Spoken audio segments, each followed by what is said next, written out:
అందరికీ నమస్కారం. ఈరోజు మీ అందరికీ నేను వినిపించబోయే కథ అద్దం మీద ఆవగింజ. రచయిత వలివేటి నాగచంద్రావతి గారు. ఇక కథలోకి వెళితే, గుమ్మం పక్క బోర్డు మీద కాలింగ్ బెల్ స్విచ్ కనపడుతున్నా తలుపులు దబదబా బాది తలుపు తెరిచిన విశ్వాని పక్కకి నెట్టుతున్నట్టుగా లోపలికి వచ్చింది అన్నపూర్ణమ్మ. మబ్బులేని వానల తల్లి హఠాత్ ఆగమనానికి ఆశ్చర్యపడ్డాడు విశ్వ. వస్తున్నట్టు ఫోనన్నా చెయ్యొచ్చు కదమ్మా అన్నాడు అన్నపూర్ణమ్మ చేతిలోని బ్యాగ్ అందుకుంటూ. మరే నీ అపాయింట్మెంట్ తీసుకొని ఎప్పుడు రమ్మనేది కనుక్కొని మరీ రావాలని తోచలేదు నాకు, రుసరుసలాడింది అన్నపూర్ణమ్మ. తల్లి కోపానికి చిన్నగా నవ్వాడు విశ్వ. ప్రేమగా ఆవిడ చేయి పట్టుకు నడిపించి సోఫాలో కూర్చోబెట్టాడు. పక్కనే కూర్చొని తల్లి భుజాల చుట్టూ చేతులు దండలా వేసి, మా అమ్మ ఎప్పుడు వచ్చినా నాకు ఆనందమే, తపస్సు చేయకుండా దేవుడు ప్రత్యక్షమైనట్టు, చెప్పకుండా వస్తే మరీ ఆనందం అన్నాడు ఆప్యాయంగా. అప్పటికి కాస్త శాంతపడింది అన్నపూర్ణమ్మ. అత్తగారిని పలకరించుదామని వచ్చి ఆ తల్లి కొడుకుల్నే ముచ్చటగా చూస్తుండిపోయిన కోడలు వసుమతి వాళ్ళు తన వంక చూడగానే, మామయ్య గారు బాగున్నారా అండి అంది పరామర్శగా. ఆయనగారికేం నిక్షేపంలా ఉన్నారు అంది అన్నపూర్ణమ్మ కొంచెం మొహం ముడిచి. భార్యని కాఫీ పెట్టమని పురమాయించి ఆమె వెళ్ళాక తల్లికి ఇంకొంచెం దగ్గరగా జరిగాడు విశ్వ. ఏమైందమ్మా అడిగాడు మృదువుగా. నల్ల మబ్బుకి చల్లగాలి సోకినట్టు కొడుకు అలా గోముగా అడిగేసరికి దుఃఖం వచ్చేసింది ఆమెకి. రుద్ధమైన కంఠంతో అది కాదురా అంటూ చెప్పబోయి గబుక్కున ఆపేసింది. ఏమిటిది, ఇంత వయసొచ్చి చిన్నపిల్లల చాడీలు చెప్పడానికి వచ్చిందనుకోడు, సమర్థింపు అటే ఉంటేనో, వాడు కూడా ఆ తానులో ముఖ్య కదూ. క్షణంలో తనను తాను సంభాళించుకుంది అన్నపూర్ణమ్మ. ఏం లేదు, బాబ్జీని చూడాలనిపించింది, ఆగలేక వచ్చేశాను అంతే అంది కోడలు తెచ్చిన కాఫీ కప్పు అందుకుంటూ. కారణం అది కాదని తెలుసు, కానీ మరీ తరచలేదు విశ్వ. తనంతట తానే చెప్పని బలవంతమెందుకు అనుకున్నాడు. సరే, నేను నాన్నకి ఫోన్ చేసి చెప్తాను, నువ్వు క్షేమంగా చేరావని అన్నాడు లేస్తూ. అవసరం లేదులే, నేను బస్ దిగగానే చేశాను ముభావంగా అంది అన్నపూర్ణమ్మ. పాపం పైకి చెప్పుకోవటానికి తటపటాయించిందే కానీ అన్నపూర్ణమ్మ మనసు కలవరపడుతూనే ఉంది. అవును, నేను చేసింది తప్పే కాదనటం లేదు, ఏదో ఒక్కగానొక్క ఆడనలుసు ముచ్చటపడింది. అమ్మా, నాకు వజ్రాల దిద్దులు పెట్టుకోవాలని ఉందమ్మా అని లక్షలు పోసి అవి కొనగల స్తోమత తమది. ఆ మాటే చెప్పి సముదాయించి ఊరుకుందామంటే అదిగో ఆ శకుంతలమ్మే ఆశరేపెట్టింది. వదిన, ఆ సప్తగిరి ఏజెన్సీ వాడు 1000 రూపాయలు కడితే 40 రోజుల్లో 10,000 ఇస్తున్నాడు అని.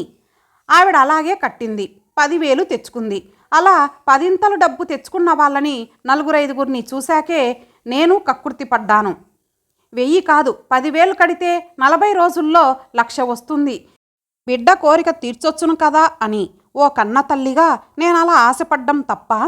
కాఫీ చుక్కా చుక్కా తాగుతూ ఆలోచనల్లోకి జారిపోయిన అత్తగారితో, ఇదిగో అత్తయ్య, బాబ్జీ బారసాలకి మా అమ్మ వాళ్ళు ఈ గొలుసిచ్చారు కదా, దానికి పులిగోర పథకం చేయించాను అంటూ అన్నపూర్ణమ్మ చేతికి గొలుసు అందించింది వసుమతి.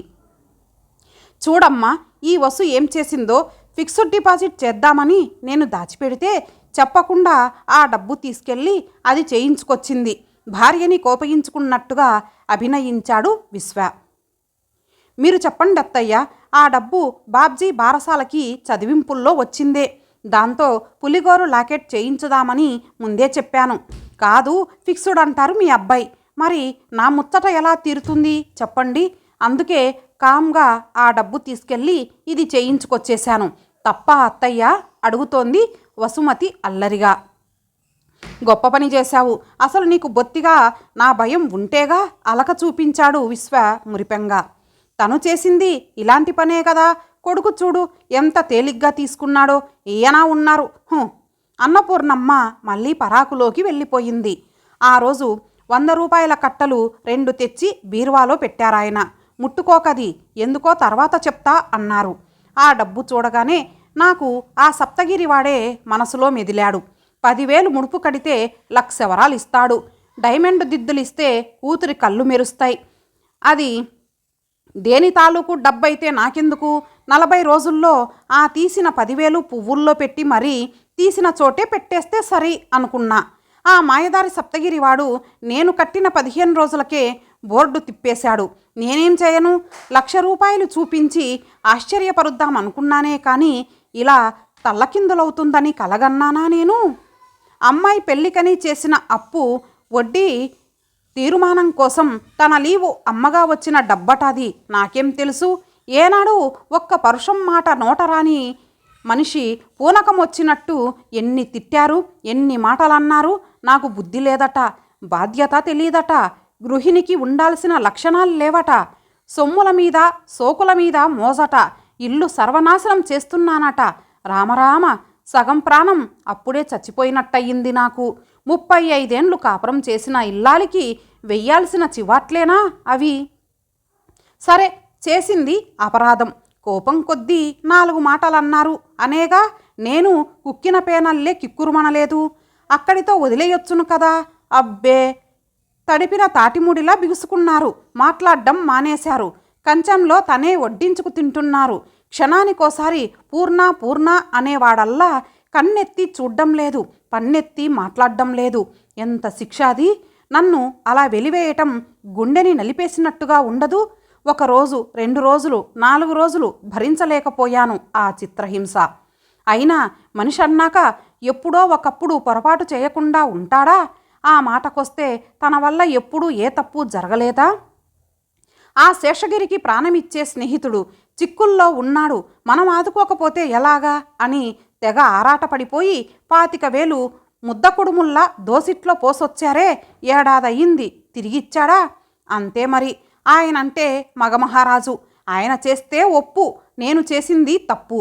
అయినా ఎంత ఆడదాన్నైతే మటుకు నాకు మాత్రం పౌరుషం, అభిమానం ఉండవా? నా అవసరం లేనట్టు, ఉన్నా లేనట్టు, పరాయిదాన్నన్నట్టు చూస్తుంటే పడి ఉండటానికి నాకు ఉంది పంతం. అందుకే వచ్చేశాను. 3 గంటలు ప్రయాణం. నా కొడుకు నన్ను నెత్తిన పెట్టుకుంటాడు. ఆయన బింకమెన్నాల్లో నేను చూస్తాను. అమ్మా, లే, భోంచేద్దాం. నీ చేతి ముద్ద తిని ఎన్నాళ్ళయ్యిందో. విశ్వ అన్నపూర్ణమ్మ రెక్క పట్టుకు లేపాడు. 2 రోజులు టైం ఎలా గడిచిందో తెలియలేదు అన్నపూర్ణమ్మకి. ఉదయం పూట కోడలితో కలిసి దగ్గరలో ఉన్న దేవాలయాలు చుట్టి వచ్చింది. సాయంత్రాలు విశ్వ ఆఫీస్ నుంచి వచ్చాక అందర్నీ మాల్స్కి, మ్యూజియంకి ఒకరోజు, హోటల్కి, సినిమాకి ఓ రోజు తీసుకువెళ్ళాడు. ఇంట్లో ఉంటే సరే సరి, బాబ్జీతో ఊకుళ్ళు, కోడలితో వంటిల్లు.comలో చూపించే రెసిపీల గురించిన చర్చలు, కొడుకుతో కొత్తగా పెళ్ళైన కూతురి కాపురం గురించిన ముచ్చట్లు గంటలు నిమిషాల్లా గడిచిపోయాయి. ఈ 2 రోజులు మగని మీద అలక కించిత్తు కరగలేదావిడకు. నువ్వెంత అన్నట్టు మొహం తిప్పుకున్నారుగా, ఇప్పుడు తెలుస్తుంది నా విలువేమిటో పదే పదే అనుకుంది తిరస్కారంగా. 3వ రోజు మొదలైంది మదనం. ఎలా ఉన్నారో ఏమిటో అన్న ఆలోచన వచ్చిన మొదలుకొని మనసు దిగాలుగా అయిపోతోంది ఆవిడకు. పోనీ ఆ తలపు ఓసారొచ్చి పోతోందా అంటే తింటున్నా, తాగుతున్నా, కదిలినా మెదిలినా ఘడియ ఘడియ బుర్రలోకి జొరబడి గడబిడ చేస్తోంది. లేస్తూనే అనుకుంది, వాకింగుకి వెళ్ళేటప్పుడు వీధి తలుపుకి తాళం జాగ్రత్తగా వేస్తున్నారో మరచిపోతున్నారో అని. కోడలిచ్చిన బ్రూ కాఫీ తాగుతున్నప్పుడు ఫిల్టర్ కాఫీ తప్ప వేరేది ముట్టని భర్తనే గుర్తు చేసుకుంది. ఫిల్టర్తో డికాక్షన్ తీయటం ఎలాగో తెలీదు కానీ స్ట్రాంగుగా కాఫీ మాత్రం కావాలి అని అక్కడ లేని భర్తని సాధించింది లోపల. ఇంతకీ చేసుకోవటం చేతకాక కాఫీయే తాగటం మానేశారో ఏమో అని బాధపడిపోయింది చివరికి. స్నానం దగ్గరకొస్తే ఆయనకి మసిలేంత వేడిగా కావాలి నీళ్లు. పాపం ఎవరు కాచిస్తారిప్పుడు అన్న చింత. భుజం నొప్పి అంటున్నారు ఈ మధ్య. బకెట్టు మోస్తే ఎక్కువవుతుందో ఏమో కర్మ అన్న ఆరాటం. మూడీగా అయిపోయింది అన్నపూర్ణమ్మ. ఏంటమ్మా అంత పరధ్యానం? నాన్న మీదకి ధ్యాస మళ్ళిందా ఏం? విశ్వ చిలిపి ప్రశ్న. మరే, మొన్నే పెళ్ళయింది కదా, విరహం సహించలేకపోతున్నా. పోరా బడవా, నీ వేలాకోలాలు నువ్వును అభిమానంగా కసిరింది అన్నపూర్ణమ్మ. ముసిముసిగా నవ్వాడు విశ్వ. అత్తయ్య, మీకు ఇష్టమని పనసపొట్టు కూర చేశాను ఆవపెట్టి. అత్తగారి కంచంలో మరి కాస్త కూర వడ్డించింది వసుమతి. విశ్వ ఆఫీస్కు వెళ్ళిపోయాక బాబ్జీని నిద్రపుచ్చి తీరుబాటుగా భోజనాలకు కూర్చున్నారు అత్తాకోడళ్ళిద్దరూ. నాకంటే కూడా మీ మామగారికి ఇదంటే ప్రాణం. ఆయనుంటే గనుక పిసరు మిగలకుండా ఈ కూర మొత్తం తినేసుండేవారు మందహాసంతో అంది అన్నపూర్ణమ్మ. అవునా? నాకు ఆ ఆవగాటు నచ్చేది కాదు. ఆయన కోసమే పట్టుదలగా ఈ కూర చేయటం నేర్చుకున్నాను. ఎక్స్పర్ట్ అయిపోయావు అంటారాయనిప్పుడు గలగలా నవ్వింది అన్నపూర్ణమ్మ. అక్కడితో ఆపకుండా మీ మామగారెంత మొహమాటం మనిషో తెలుసునా? నాకిది ఇష్టము అని నోరు తెరిచి నాకన్నా చెప్పరు. మనసులోకి దూరి తెలుసుకోవాల్సిందే. అలా నేను కనిపెట్టిన వాటిల్లో ఇది ఒకటి. పొద్దుట నుంచి ఎందుకో ఒకందుకు మామగారినే తలచుకుంటున్న అత్తగారిని విచిత్రంగా చూసింది వసుమతి. అర్థమైపోయిందావిడకు. చాచా, ఇలా పట్టుబడిపోయేలా ఆయన స్మరణేమిటి నాకు బుద్ధి లేకుండా తనని తనే కేకలేసుకుంది లోపల. కానీ ఇక తలచుకోకూడదనుకున్న ఆ మాట మీద ఎంతోసేపు నిలవలేకపోయిందావిడ. మొదటి ముద్ద ఎత్తబోయిందా? భోజనానికి ముందు షుగర్ మాత్ర వేసుకోవాలాయన జ్ఞాపకం ఉంచుకుంటున్నారో లేదో అని బిగువ నటిస్తోన్న ఆవిన్ని కుదిపి మరీ కలవరం రేకెత్తించిందా అనుమానం. సగమే వేసుకోవాలి ఆ టాబ్లెట్ ముందే హెచ్చరించాడు ఆ డాక్టరు. మొత్తం వేసుకుంటే షుగర్ డౌన్ అయి చెమట్లు పట్టేస్తాయి, నీరసం వచ్చేస్తుంది, ఒకప్పుడు తెలివి కూడా తప్పవచ్చు. అందుకని తనే జాగ్రత్తగా వేస్తుంటుంది ఎప్పుడు. పొరపాటున ఆయన గాని ఆ మాత్రంతా వేసుకుంటేనో మరావిడకు కమ్మటి పనసపొట్టు కూర వెగటైపోదు. ఆ రాత్రి అన్నపూర్ణమ్మకు నిద్ర పట్టలేదు. పక్క కుదరని దానిలా మెసులుతూనే ఉంది. నాకు మరీ తొందరపాటెక్కువ. ఇంకో 2 రోజులు పోయి ఉంటే ఆయనే మామూలైపోయి ఉండేవారు.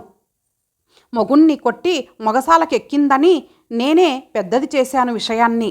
ఒకళ్లకు నీతులు చెప్పాల్సిన వయసు వచ్చిన దాన్ని. ఎంత కోపమొస్తే మటుకు ఇంటి బాధ్యత అంతా వదిలిపెట్టేసి ఇలా వచ్చేయొచ్చునా? తప్పు నా దగ్గర పెట్టుకొని వేలెత్తి చూపించినందుకు ఆయన మీద అలగటమే. ఏమిటసలు ఇది? చెమటోడ్చి సంపాదించిన సొమ్ము అనవసరంగా నష్టపెడితే ఎవరికైనా శివాలెత్తవా? ఆ శేషగిరి విషయంగా ఆయన్నెన్నిసార్లు నసపెట్టలేదు నేను. పశ్చాత్తాపం మొదలైంది అన్నపూర్ణమ్మకి. పైగా ఆ షుగర్ మాత్ర భయం ఒకటి. వచ్చేటప్పుడు జాగ్రత్తలన్నీ చెప్పన్నా వచ్చాను కాను పాపిష్టిదాన్ని.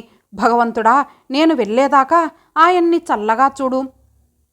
మిగతా రాత్రంతా గోడ గడియారం ముల్లవంక, కిటికీలోంచి నల్లగా కనబడుతున్న ఆకాశం ఎప్పుడు తెల్లబడుతుందా అని చూడ్డంతోనే తెల్లారిపోయింది.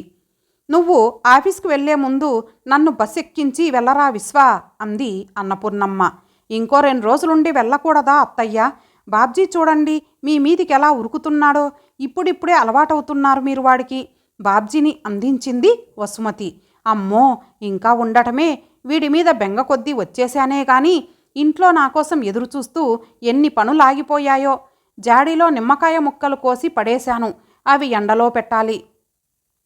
చెదురుమదురు వానలు పడుతున్నాయి. ఆయనకసలే పరధ్యానం. పెరట్లో దండెం మీద ఆరేసిన బట్టలు తీశారో లేదో. ఆయనదసలే బక్క ప్రాణం. భోజనం లేకపోతే నీరసపడిపోతారు. ఇప్పటికే 3 రోజులైపోయింది. ఏమి తింటున్నారో ఏమిటో. తక్షణమే తను బయలుదేరకపోతే ప్రపంచం తల్లకిందులైపోతుందన్నంత ఆదుర్దా పడిపోతూ మనవన్ని తిరిగి కోడలికి అందించేసింది అన్నపూర్ణమ్మ. పెదవుల చాటున నవ్వు బిగించి తయారైపో అమ్మా అన్నాడు విశ్వ. నాన్నకి సర్ప్రైజ్. అమ్మ హఠాత్తుగా ఇంటి ముందు ఆటో దిగితే తండ్రికి ఫోన్ చేసే ప్రయత్నం విరమించుకుంటూ నవ్వుకున్నాడు మరోసారి. బస్సు ఆగింది. తిరిగి వెనక్కి వెళ్లే ఆ బస్సులో సీటు కోసం అప్పుడే తొక్కిసలాట మొదలయ్యింది. బస్సు అంతా ఖాళీ అయిపోతుందిక్కడ. మళ్ళీ 15 గంటకు కానీ బయలుదేరదు. ఎందుకంత తొందర అని అరుస్తూనే ఉన్నాడు కండక్టరు. దిగేవాళ్ళని దిగనీయకుండా ఎక్కేవాళ్ళు తోసుకొని ఎక్కుతూనే ఉన్నారు. బ్యాగు పట్టుకుని ఎదురొచ్చే జనాన్ని తప్పించుకుంటూ ఎలాగో డోర్ దాకా వెళ్ళగలిగింది అన్నపూర్ణమ్మ. కానీ స్టెప్ మాత్రం దిగలేకపోయింది. సాధ్యం కాని ఆ రద్దీలో ఆవిడ చేయి పట్టుకుని జాగ్రత్తగా కిందికి దింపారెవరో. కృతజ్ఞతలు చెబుదామని తలెత్తింది. ఎదురుగా ఉన్నది భర్త రఘురామయ్య. అమ్మయ్య, ఈయన బానే ఉన్నారు. అన్నపూర్ణమ్మ మనసు దూదిపిందెలా తేలికైపోయింది. ఆందోళనంతా చేత్తో తుడిచేసినట్టు, గుండెలో వెలితి అయిన భాగమేదో తిరిగి నిండినట్టు, పరాయి దేశాన్నుంచి స్వస్థలానికి వచ్చినట్టు తృప్తిగా, హాయిగా, ఆనందంగా. అప్పుడు చూసింది ఆయన భుజానికున్న ట్రావెలింగ్ బ్యాగుని. గతుక్కుమంది అన్నపూర్ణమ్మ. ఎక్కడికి వెళ్తున్నారయ్యనా? కొంపదీసి నాకులాగే కోపం కొద్దీ ఇల్లొదిలి? ఎక్కడికి అంది పెదాలు తడిచేసుకుంటూ. తెచ్చికోలు గాంభీర్యంతో చూశారు రఘురామయ్య గారు. నా ఇంటి లక్ష్మి కోసం బయలుదేరాను. అదృష్టం తనే ఎదురొచ్చింది అన్నారు గొంతు తగ్గించి. అన్నపూర్ణమ్మ ఆయన కళ్ళల్లోకి పరీక్షగా చూసింది. నమ్మొచ్చునా అన్నట్టు. భర్త మొహంలో తాను పడినంత ఘర్షణ పడిన ఛాయలు ప్రస్ఫుటంగా. సంతృప్తితో ప్రసన్నమయ్యిందామె వదనం. గుంబనంగా మందహాసం చేస్తూ భర్త చేతికి బ్యాగు అందించింది అన్నపూర్ణమ్మ. ఇంతటితో ఈ కథ సమాప్తం. మరలా మరొక మంచి కథతో కలుద్దాం. అంతవరకు సెలవు. నమస్తే.